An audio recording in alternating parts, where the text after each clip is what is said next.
dragon for me. Ooh, I don't need no fairy tale.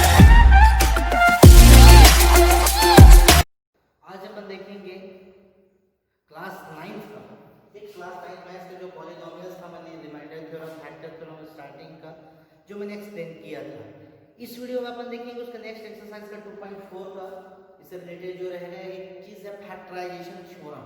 ठीक है, sorry factorisation, जो factorisation करना है वो फैक्टराइजेशन कैसे करना है, तो उसको किसके थ्रू करना है, by splitting the middle term. By splitting the middle terms जो मेथड होता है उसमें कैसे हम फैक्टराइज करेंगे। फैक्टराइज करने का मतलब मैं आप लोग को बता देता हूँ, कई लोग को ये समझ में आता है कि एक्चुअली फैक्टराइजेशन क्या है। फैक्टराइजेशन ये है कि वो हम जैसे सिंपल मेथड यदि देखें क्या कि जैसे आपका क्या 10 का फैक्टराइजेशन क्या है, 10 का जो फैक्टराइजेशन है इससे पहले निकालते थे, ये 2 5 जा, ये 5 2 जा, तो 2 और 5 क्या है, इसका फैक्टर है। ये क्या है, 2 and 5 और फैक्टर ऑफ 10। तो ये नंबर में होता है कि उसका फैक्टर होता है। इसका मतलब ये होता है कि वो फैक्टर है जिसे पूरा पूरा इसको डिवाइड करने से वो चला जाता है, जिसमें रिमाइंडर 0 बचता है। 10 को मैं 2 से डिवाइड करूंगा तो क्या आएगा, 5 आएगा, रिमाइंडर क्या है, 0। 10 को मैं 5 से डिवाइड किया क्या है, 2 आएगा, तो रिमाइंडर क्या बचता है, 0। इसका मतलब ये है कि यहाँ बस हम फैक्टर का मतलब ये होता है कि वो पार्ट है जिससे हम उसे डिवाइड करें तो रिमाइंडर 0 जाए, पूरे पूरे डिवाइड हो जाता है। ठीक, तो वैसे ये जो एक नंबर था, तो जब ये वेरिएबल्स फॉर्म पे रहेगा तो उसको हम कैसे फैक्टराइज करना है, ये फैक्टर थ्योरम हम बढ़ भी चुके हैं। इसके लिए अपन देखते हैं क्वेश्चन ले, तो मैं फैक्टराइज, मैं देखो क्वेश्चन लिखेंगे factorise x square minus 5x plus 6। ये हमारा क्या है, क्वेश्चन है, इसको हमको फैक्टराइज करना है। फैक्टराइज करना, इसका फैक्टर कितना है देखिए इसके ऊपर डिपेंड करेगा। इसलिए डिग्री कितना है, 2, मैंने डिग्री के बारे में बता चुका है, डिग्री 2 है, इसका मतलब 100% ये है कि उसका फैक्टर कितना आएगा, 2 फैक्टर्स आएंगे। तो 2 फैक्टर और कौन से होंगे उसको हमको फाइंड आउट करना है। इसके लिए क्या करना है, हमको देख लो कि क्या क्या हो सकते हैं। ठीक, तो उसके लिए देखना अपन कि यहाँ पर क्या क्या हो सकते हैं इसका फैक्टर। तो यहाँ पर देखो कि कैसा करना है, इसका प्रोसेस आराम से देखना, मैं क्लियर कर रहा हूँ। ठीक है, इसमें क्या करें, देखो इसका यहाँ पर स्टेप से क्लियर है कि मिडिल टर्म, तो मिडिल टर्म इसमें क्या है, ये है मिडिल टर्म, ये आपका क्या है, मिडिल टर्म। तो इसको स्टैंडर्ड मैंने क्या कर लिया, देखो x square plus bx plus c, ये हमारा क्या है, क्वाड्रेटिक इक्वेशन की स्टैंडर्ड फॉर्म है। क्या है, स्टैंडर्ड फॉर्म है। तो इस स्टैंडर्ड फॉर्म पे, इसी के फॉर्म पे यहाँ a की जगह पे कितना है, कुछ नहीं, इसका मतलब कितना है, 1। यदि कुछ वैल्यू रहता तो लेते, यहाँ पर क्या है, a की वैल्यू कितना है, 1। यहाँ पर b की जगह पे कितना है, -5, नॉट ओनली 5, यहाँ पर साइन है इसलिए, तो b की वैल्यू कितना है, -5, और c की वैल्यू कितना है, 6। तो सबसे फर्स्ट हमको क्या कर लेना है कि सभी को इस स्टैंडर्ड इक्वेशन से a b और c की जगह पे क्या है उसको हमको लिख लेना है। पहला हमने लिख लिया, देन हमको क्या करना है, फर्स्ट टर्म को एज इट इज लिख देना है, लास्ट टर्म को एज इट इज लिख देना है। फर्स्ट टर्म को मैंने जैसे का वैसा लिख दिया, लास्ट टर्म को मैंने जैसे का वैसा लिख दिया। ये बीच के जो टर्म है, इस बीच के टर्म्स को मैंने छोड़ दिया। इस बीच का में b है, तो b का वैल्यू यहाँ पर दिख रहा है, ये -5 है। ये कितना है, -5। तो इसी -5 को हमको दो पार्ट में बांटना है। ठीक है, इस -5 को हमको दो पार्ट में क्या करना है, ब्रेक करना है, तोड़ना है, स्प्लिट करना है। तो -5 को ऐसा ही स्प्लिट करना है कि a और c, तो देखो a into c में रफ वर्क करके देखो, a का वैल्यू कितना है, 1, और c का वैल्यू कितना है, 6। तो कितना आ गया, 6। हमको x स्क्वायर का मल्टीपल और लास्ट कांस्टेंट टर्म के मल्टीपल को मल्टीप्लाई करना है, जैसे कि मैंने किया हुआ ac। तो a की वैल्यू कितना है और c की वैल्यू कितना है, दोनों का वैल्यू को हमने लिख दिया। दोनों को वैल्यू को लिखने के बाद हमने उसको मल्टीप्लाई कर लिया। अब ये 6 है, ये 6 आया हुआ है, क्योंकि हमेशा साइन को ध्यान रखने की, साइन रहेगा तो हमारे पास माइनस प्लस है, तो उसको साइन रखना है। तो इस -5 को से दो नंबर में बांटे कि वो 6 आ गया। -5 को हम बांटे तो उसका मल्टीप्लाई करने से भी 6 आया, और वहां पास प्लस माइनस करने से भी यहाँ पास कितना आना चाहिए, 6 आना चाहिए। ऐसा दो नंबर हमको चूज करना है। क्या, दो ऐसा नंबर हमको चूज करना है जिससे उसका मल्टीप्लाई करने से भी 6 आना चाहिए साइन सहित, और ब्रेक करने से ये b की वैल्यू जहां पास -5 है वो आना चाहिए। -5 को दो टर्म में ब्रेक करो, क्या क्या हो सकता है, एक तो या तो फिर मैं क्या लिख सकता हूँ, 3 लिख सकता हूँ, 2 लिख सकता हूँ। देखो 3 2 जा कितना होता है, 3 into 2 करूंगा क्या आता है, 6 आ गया, 6। और 3 और 2 को मैं प्लस भी करूंगा क्या आएगा माइनस या प्लस है, इसलिए मैं दोनों को माइनस किया। देखो एक टर्म क्या हुआ, एक -3 हो गया और दूसरा पार्ट क्या हो गया -2।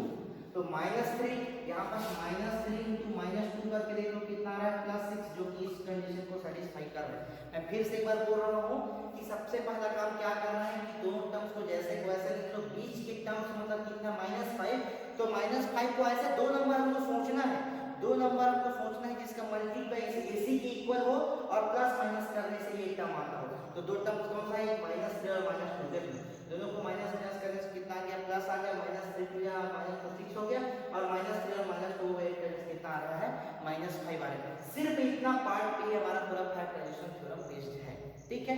तो क्या क्या है -3 और -2, इसको मैंने क्या कर दिया -5 था उसको मैंने लिख दिया -3x और -2x लिख दिया। देखो -5x को मैंने दो पार्ट में ब्रेक किया है, स्प्लिट किया है, ठीक है। तो ये पहला स्टेप हो गया, यहाँ से आ गया ये।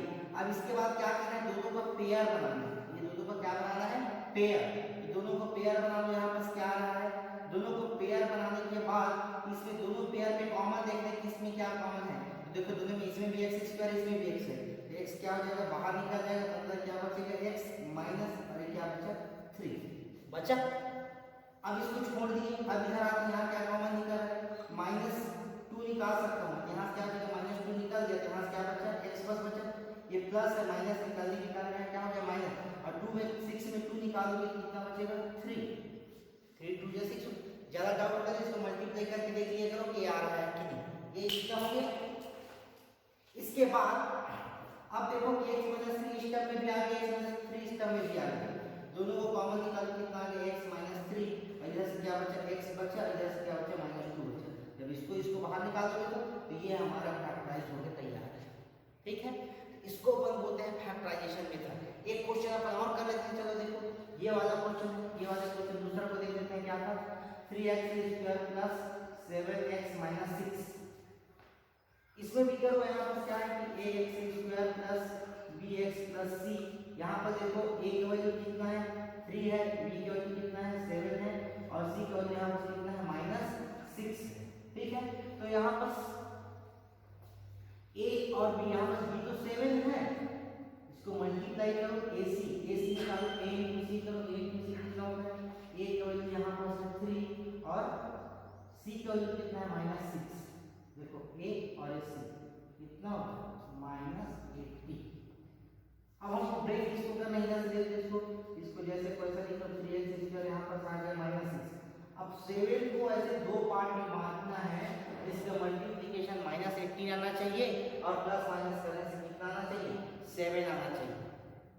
तो यहाँ पर देखो यहाँ पर कितना है माइनस आना चाहिए, याद रहे -18, तो कौन सा है 7 को दो ब्रेक में 7 का करो कितना आएगा 4 और 3 आता है, तो 4 3 जगह कितना आएगा 12 आएगा, लेकिन 12 नहीं हमको क्या चाहिए 80 चाहिए, तो 6 तो क्या है 6 और 3 को करो तो 6 और 3 9 हो जाएगा, 9 और 2 को करके देखो 2 और 9, इसको यदि मैं प्लस करूं या माइनस, यहाँ पर बड़ा मेरा प्लस है, यहाँ पर इसको मैं माइनस दे देता हूं, इसको प्लस दे देता हूं, तो -2 और +9 कितना होता है +7 होता है और -2 × 9 कितना होता है 9 2 जा -18 होता है,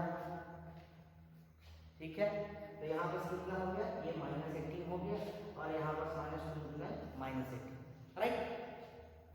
तो ये टर्म जो है हमारे पास, इसको हम अब चेंज कर लेते हैं। यहाँ पर कौन सा टर्म आया हमारे पास -2 आया और ये कितना है 9, तो मैं पहले लिख देता हूँ -2x और यहाँ पर कितना आ गया +9x आगे। अब दोनों का पेयर बना, दोनों का पेयर बनाने के बाद देखो क्या बना है, यहाँ से देखो क्या कॉमन निकल रहा है, सिर्फ x कॉमन निकलेगा, x कॉमन निकलेगा, यहाँ से क्या बचा 3 बचा और एक पर x बचा, यहाँ से x निकल के क्या बचा 2 बचा, यहाँ से निकाल सकता हूँ मैं +3 निकाल सकता हूँ, 3 बचेगा, यहाँ से आ जाएगा 3x, यहाँ से क्या बचेगा -2। हमेशा जो कॉमन निकलेगा ये ब्रैकेट में कॉमन ही दिखेगा, यहाँ से कॉमन निकालो 3x - 2, यहाँ से क्या बचा x + 3, ये हो गया आपका फैक्टराइजेशन, ये फैक्टराइजेशन में कन्वर्ट हो गया। तो इस टाइप से अपन क्या करते हैं फैक्टर कर सकते हैं।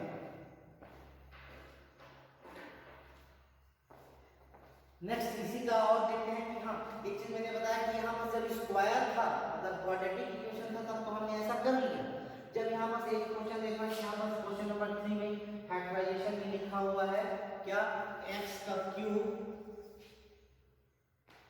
Minus 6x square plus 3x और ये प्लस 10। अब कैसे करोगे, यहाँ तो मिडिल टर्म है नहीं, इसमें मिडिल टर्म ऐसा कैसे बोलोगे कि यहाँ पर तो दो चार टर्म्स हैं। तो सबसे पहला क्या करना रहता है, इसमें तीन फैक्टर निकलने वाले हैं, तो तीन फैक्टर में से एक फैक्टर को हमको पहले निकाल लेना होता है, फिर उसको स्प्लिटिंग द मिडिल टर्म करके दो फैक्टर को निकालना होता है। तो पहला फैक्टर जब क्यूब रहेगा तो कैसे निकालना उसको देखना है कि पहला स्टेप एक कांस्टेंट टर्म, एक कांस्टेंट टर्म क्या है यहाँ पर देख लो, कांस्टेंट टर्म जो है हमारा है यहाँ पास 10 है, ठीक है, हमारे पास यहाँ पास क्या है 10, यहाँ साइन में देखो, यहाँ पर सिर्फ क्वांटिटी में देख लो क्या है 10। अब हमको 10 का नंबर पे ही, 10 का नंबर पे ही कुछ फैक्टर निकालना है कांस्टेंट टर्म का। कांस्टेंट टर्म का फैक्टर क्या हो सकता है, इसमें प्लस माइनस 1 हो सकता है, और दोनों हो सकता है प्लस भी और माइनस भी, प्लस माइनस 2 भी हो सकता है, 2 से 1 से तो जाएगा ही जाएगा, 2 से भी चला जाएगा, और 3 से जाएगा क्या, नहीं जाएगा, 4 से जाएगा क्या, नहीं जाएगा, तो किससे जाएगा, 5 से जाएगा, ठीक है, 6 से नहीं जाएगा, 7 से नहीं जाएगा, 8 से नहीं जाएगा, 9 से नहीं जाएगा, नहीं 10 से जाएगा, तो 10 से जाएगा तो छोड़ देते हैं। तो इतना हमारे पास 6 फैक्टर होंगे, 2 4 और ये 6 फैक्टर।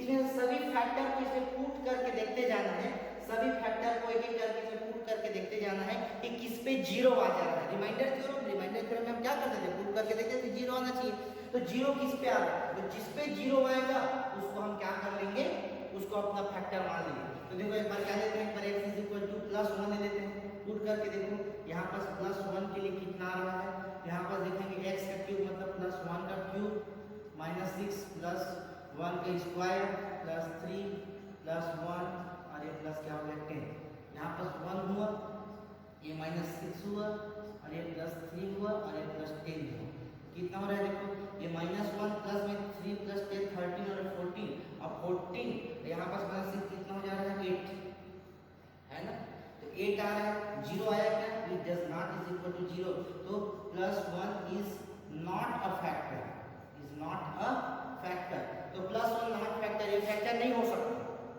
ठीक, ये +1 फैक्टर है 10 के लिए, लेकिन हमको किसके लिए फैक्टर निकालना है, इसके लिए निकाल रहे हैं, तो +1 में 0 आया क्या, नहीं आया, तो उसका फैक्टर नहीं है। तो 1 निकलने के बाद किसके लिए चेक करते हैं, माइनस के लिए चेक करते हैं, तो -1 के लिए चेक करो, तो -1 के लिए चेक करेंगे तो देखते हैं क्या आता है, -1 का क्यूब -6 -1 का स्क्वायर प्लस 3 -1 और प्लस 10, इसको निकालो, ये क्या हो जाएगा -1, 1 का क्यूब क्या होता है -1, ये -1 का स्क्वायर प्लस हो जाता है, तो यहाँ पर 6 बचा, और यहाँ पर देखेंगे तो -3 आ रहा है, और यहाँ से देखें 10, तो यहाँ पर देखो -10 और ये +10 दोनों मिलाकर क्या हो गया 0 आ गया, ये -1 -6 और -3 मिलाकर -10 और ये +10 क्या हो गया 0, सो -1 इज अ फैक्टर, ये क्या है इसका factor, x is equal to -1 factor, यहाँ पास x + 1 इज अ, इसको उधर ट्रांसफर करेंगे 0 फॉर्म में, तो is a factor of this px, यदि मैं px लिखता हूँ, ये px है, इस factor of px given polynomial, इसका क्या है, ये फैक्टर है, एक फैक्टर हमको मिल गया x + 1, ठीक है, x + 1 हमको एक फैक्टर मिल गया है, उस फैक्टर के बाद देखेंगे कि यहाँ पास इसका फैक्टर मिल गया, जैसे देखो हमारे पास 10 है, तो 10 को 2 × 5 करते हैं ना, तो 2 है और ये 5 के फॉर्म में मल्टीप्लिकेशन फॉर्म पे आता है, जैसे a में 2 फैक्टर है, बोलूंगा तो 2 निकालूंगा क्या बचेगा 5 बचेगा, तो वैसे ही 2 तो हमको मिल गया है, समझो मतलब क्या मिल गया है, इसमें से x + 1 मिल गया है, तो 5 कौन सा है समझो, मैं फॉर एग्जांपल बता रहा हूँ कि इसका दो पार्ट में ब्रेक करना है, तो एक पार्ट क्या आ गया हमारा x + 1 आ गया, तो उसका सेकंड पार्ट क्या आएगा, तो उसका मल्टीप्लिकेशन के फॉर्म पे आएगा, तो यहाँ पास क्या लिख सकता हूँ मैं, देखो x का क्यूब -6x का square plus 3x plus 10 is equal to, first part क्या आ गया, x + 1 आ गया, तो दूसरा पार्ट क्या आ गया, हमको इसको निकालना है है ना। इसको निकालने से हमको क्या करना पड़ेगा, x+1 इसमें मल्टीप्लाई कर दे, x+1 से इसको क्या कर लो, डिवाइड कर लो, रिमाइंडर 0 आएगा और जो क्वोशिएंट आएगा उसका क्या रहेगा, उसका फैक्टर रहेगा। तो इसमें क्या करेंगे, x3 - 6x² plus 3x plus 10 को अपन क्या करेंगे, डिवाइड करेंगे। डिवाइड करके देखो x+1 से क्या आएगा, यहाँ x² ले लेते हैं। मैंने डिवाइड करना सिखा चुका है, डिवाइड करना कैसे करते हैं डिवाइड मैंने आप लोग को सिखाया था, ठीक है। तो यहाँ से क्या हो जाएगा, x² लोगे क्या हो जाएगा, x² किसके साथ करोगे तो x का क्यूब आएगा, प्लस के साथ करोगे तो x² आएगा। तो यहाँ से प्लस का माइनस हो गया, तो ये कैंसिल आउट हो गया, प्लस का माइनस, तो -6 और -1 कितना हो गया, -7x का स्क्वायर हो गया, ठीक है। यहाँ से 3x आ गया प्लस 10 आ गया।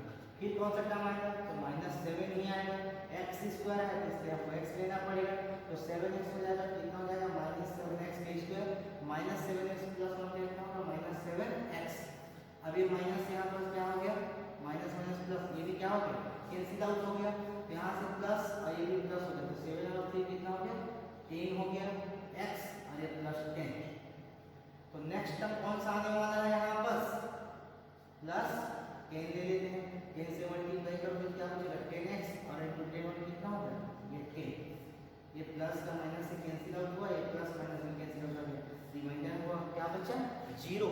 तो 0 बचने से इसका मतलब क्या है कि ये जो हमारा ये सेकेंड पार्ट है, ये हमको सेकेंड पार्ट मिली जो कि क्या है, x²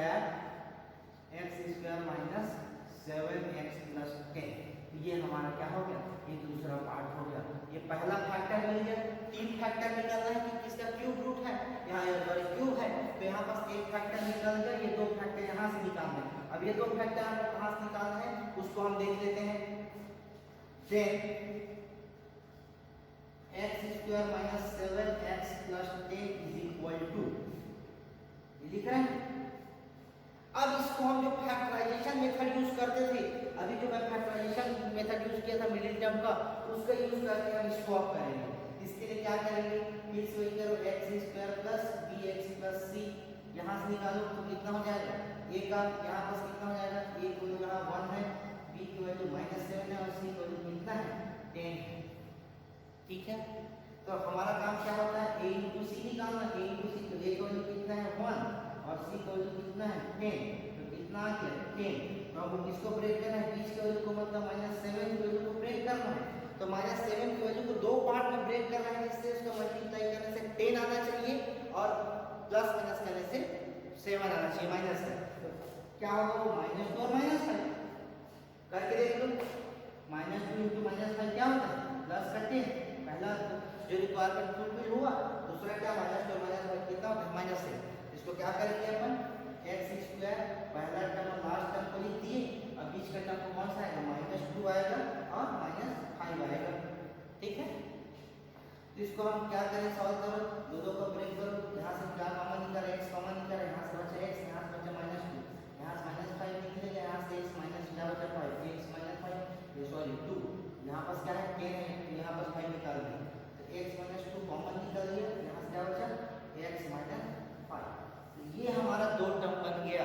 तो 2 टर्म ये हो गया और वो तीसरा टर्म, मतलब क्या हो जाएगा कि x+1 एक टर्म हुआ और दूसरा क्या हो गया x - 2 हुआ और तीसरा टर्म क्या हुआ x - 5 हुआ। इस तरह से यहाँ पर क्या रहेगा आंसर, तो इसका फैक्टराइजेशन ये रहेगा। तो ये एकदम थोड़ा सा लॉन्ग लग रहा होगा, लेकिन मेथड यही है कि कैसे उसका फैक्टराइजेशन करना रहेगा, ठीक है। तो आपका फैक्टराइजेशन का टेक्निक है कि कैसे करना है। क्वेश्चन में कभी कभी ये पूछ दिया जाता है कि फैक्टराइज, है ना, फैक्टराइज, जैसे कि इसी को यहाँ पास में निकाल दिया रहता कि ये वाला था, चलो इसी को देखते हैं, इसको देख लेते हैं। चलो x² माइनस 5x प्लस 6 को बोल दिया जाएगा, ये तो था स्प्लिटिंग द मिडिल टर्म। अब क्वेश्चन में दिए बोल दिया जाएगा कि factorise x² minus 5x plus 6 by factor, factorise the x² minus 5x plus 6 factor theorem से निकालने के लिए बोल देगा। तो फैक्टर थ्योरम से कैसे करना है, देखो मैं वही बता रहा हूँ। फैक्टर थ्योरम से मैं अभी इसको निकाल के दिखा रहा हूँ कि कैसे करेंगे। जैसे कि x² माइनस क्या था 5x प्लस 6 था, इसको हमको क्या करना है, फैक्टर थ्योरम से फैक्टराइज करें, स्प्लिटिंग द मिडिल टर्म से नहीं। तो क्या करना है, जैसे कि हम यहाँ पर कर रहे थे कि जो 10 था तो 10 का कांस्टेंट टर्म था उसका हमने ये टर्म निकाला हुआ है, ठीक।